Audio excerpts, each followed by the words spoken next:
C C C মাশরাফির এলাকায় এই কাজ। মাশরাফির বাড়ির কাছে এরকম ঘটনা ঘটবে আসলে অবিশ্বাসযোগ্য।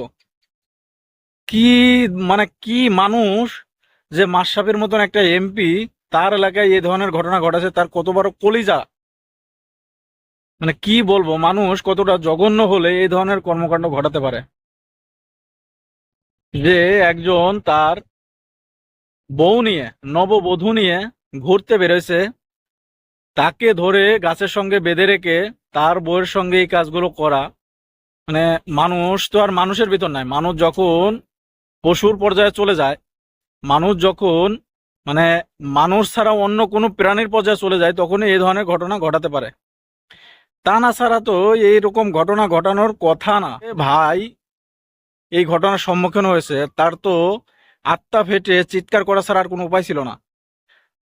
ভাইটাকে যখন সবাই মিলে ধরে গাছের সঙ্গে বেঁধে রাখলো, তখন তো ভাইটা সেই চিৎকার করেই হয়তো জীবনে মানে বেঁচে গেল। হয়তো তার স্ত্রী বা তার সম্মান বা যা কিছু করার তা তো করেই ফেললো, হয়তো তারা জীবনে বেঁচে গেছে। এলাকার লোকজন আসে, তাদেরকে উদ্ধার করেছে।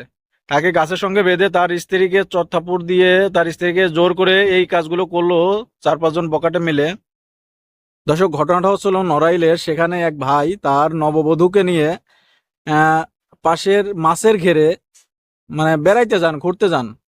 আর সেখানে কিছু বকাটেরা মানে অনাধিকার সত্ত্বেও প্রবেশ করে তার স্বামীকে বেঁধে রেখে তার সঙ্গে এই কাজগুলো করে।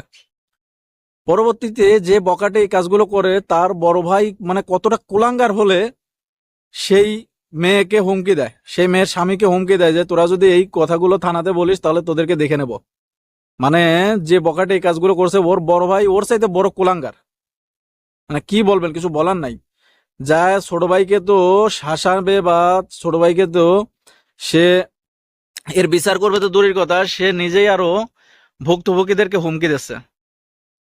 মানে কি বলবেন, মানুষের চিন্তা ভাবনা, মানুষের জীবন যে কোথায় এখন গিয়ে দাঁড়িয়েছে, এটা আসলে নিজের চোখে না দেখলে বিশ্বাস করার মতো না। তো এই ঘটনাটা যদি মাশরাফি ভাইয়ের কানে যায় বা তার এলাকার ভিতর হয়, তার এমপির যে একটা নির্ধারিত এলাকা আছে সেই এলাকার ভিতর হয়, অবশ্যই মাশরাফি ভাইয়ের বিচার করবেন। আর এই ঘটনার পরিপ্রেক্ষিতে থানার ওসি তিনি বলেছেন যে এই ঘটনা সম্পর্কে আমি অবগত নই। যদি আমাদের কাছে কেউ লিখিত অভিযোগ দেয় আমরা এর আইনগত ব্যবস্থা নেব। আর মেয়েটি এখন চিকিৎসাধীন আছে হসপিটালে। তো দর্শক, আসলে কিছু বলার নাই। এই ঘটনাটা যারা দেখছেন অবশ্যই ভিডিওটি শেয়ার করবেন, যাতে এরকম ঘটনা আর কেউ না ঘটায়। আর এরকম কুলাঙ্গার যেখানে পাবেন সবাই হাত পা বেঁধে নদীতে ফেলে দেওয়ার চেষ্টা করবেন, মানে যাতে আর জীবনে মানে কোনো মেয়ের সঙ্গে, কোনো অবলা নারীর সঙ্গে এরকম ঘটনা ঘটাতে না পারে। দর্শক, আজকে ছিল এই পর্যন্তই। ভালো থাকবেন। আল্লাহ হাফেজ।